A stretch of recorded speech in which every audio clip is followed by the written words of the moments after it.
You have probably noticed that things just aren't like they used to be. The family has changed, the economy, world politics, educational needs. Well, everything has changed. And yet humanity is still struggling, not knowing how to cope with all of these changes. The great thinkers of today know that humanity is facing unprecedented challenges brought on by rapid advances in technology that brings all of us together as a global community. We have outgrown thinking and systems set up to support ethnocentricity and industrialization, and need new world-centric consciousness and leadership in order to address the multifaceted, multicultural global issues facing us. Our reality is not our once small isolated backyard, be it our actual backyard or of our home of our childhood, or the socio-political backyard of the United States or other nation of your birth. Our backyard is now the world, however you define that. The world of short-term solutions made for individual communities no longer exists. The world needs wisdom. Wisdom comes from within the emotional, rational beings on this planet, which is us. The fact that humans have physical, emotional, rational, and transpersonal ways of knowing and being in the world makes us the species capable of promoting and prospering this world. So it is important that we humans know what wisdom is and how to cultivate it in ourselves. For this portion of the course, you will need a pen or pencil and some paper to keep notes. You'll need this also to record your reactions and write any of your questions down.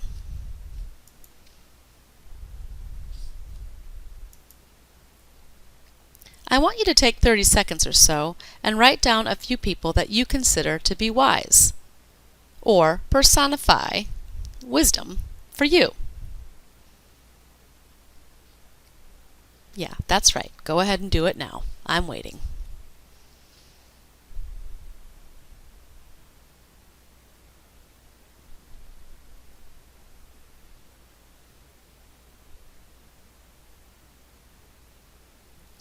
Okay. Now looking at that name, or those names if you wrote a few, write down their characteristics or traits, behaviors, that show you that they are wise, because you know their wisdom when you see it and experience it. So what is it that you see and experience? Pause the video so you can do this, and then resume when you are ready.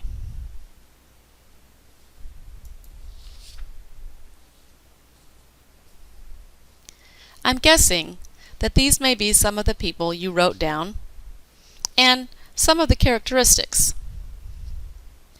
But who and what have I left out?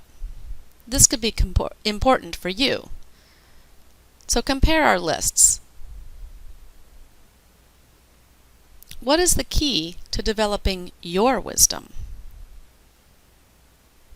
Okay, now we're going to look at some definitions of wisdom. And as we do, I want you to keep note of what seems important to you in the definition. Do any questions arise for you? And are there any themes emerging or strings that seem to attach these definitions together? Are you ready? Definition number 1 by dictionary.com. Wise is having the power of discerning and judging properly to what is true or right. And wisdom is the quality or state of being wise. It is knowledge of what is true or right coupled with just judgment as to action, discernment, or insight. So write down any thoughts or reactions. Dr. Carrie Bassett is the founder and director of the Wisdom Institute and has been studying wisdom for more than a dozen years. She teaches, writes, and speaks about this topic with the focus on wisdom that we can use in our everyday lives. And in a lesson We will be utilizing her emergent wisdom model as we seek to understand what wisdom is and how to cultivate it.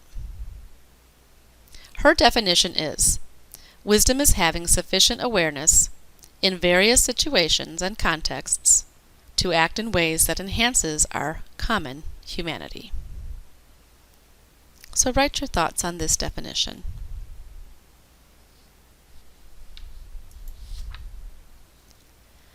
Dr. Roger Walsh is a multi-degreed professor holding degrees in psychology, physiology, neuroscience, and medicine, and he also teaches psychiatry, philosophy, anthropology, and religious studies as a professor at the University of California, Irvine. He is an author also of several books and articles, and highly respected in the integral community. The practices of wisdom and some exercises that we're going to learn about later in a different lesson will help cultivate our own wisdom, and they are from his book, Essential Spirituality, the 7 Central Practices to Awaken Heart and Mind. He defines practical wisdom as a function of skill in responding to the central existential issues of life in ways that enhance the deep well-being of all those that the responses affect. So write your thoughts and reactions to this definition.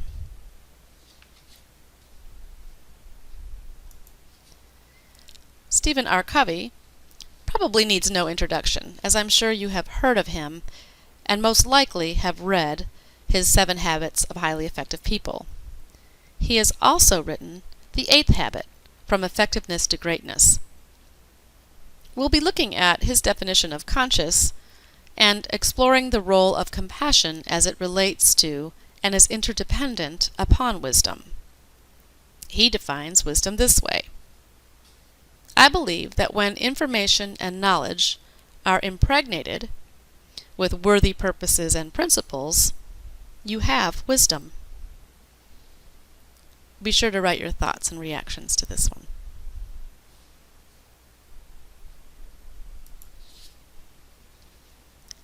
You may be familiar with Cindy Wigglesworth and her book SQ21, The 21 Skills of Spiritual Intelligence. Cindy's focus is on bringing practical spiritual intelligence to the business world. She recognizes, as do all of these authors that I'm talking about on wisdom, that compassion is a necessary companion of wisdom. And we'll take a look a little bit later to a few key skills that she describes in her book that are foundational to the development of wisdom and compassion. She looks at wisdom this way. Wisdom is one wing of a bird called love, and the other wing is compassion. And the bird needs both to fly. Wisdom is knowing from deep insight and experience, and selects highest and best courses of action for the situation, guided by compassion. So write your thoughts. This is the last definition that I'm going to use today. Are there any strings or themes that you see emerging with the definitions that we've gone through?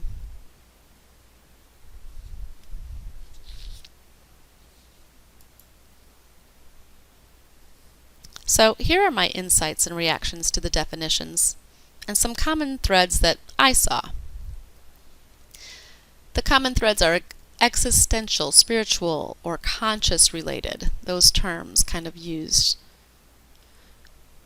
Discerning, truth, okay, the ability to take multiple perspectives.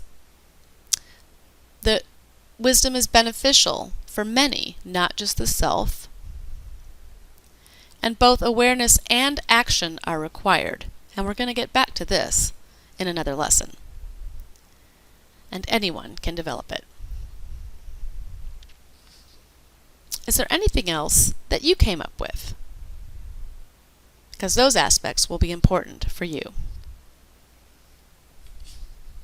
Now, the wise people that we described seem to have done the work required.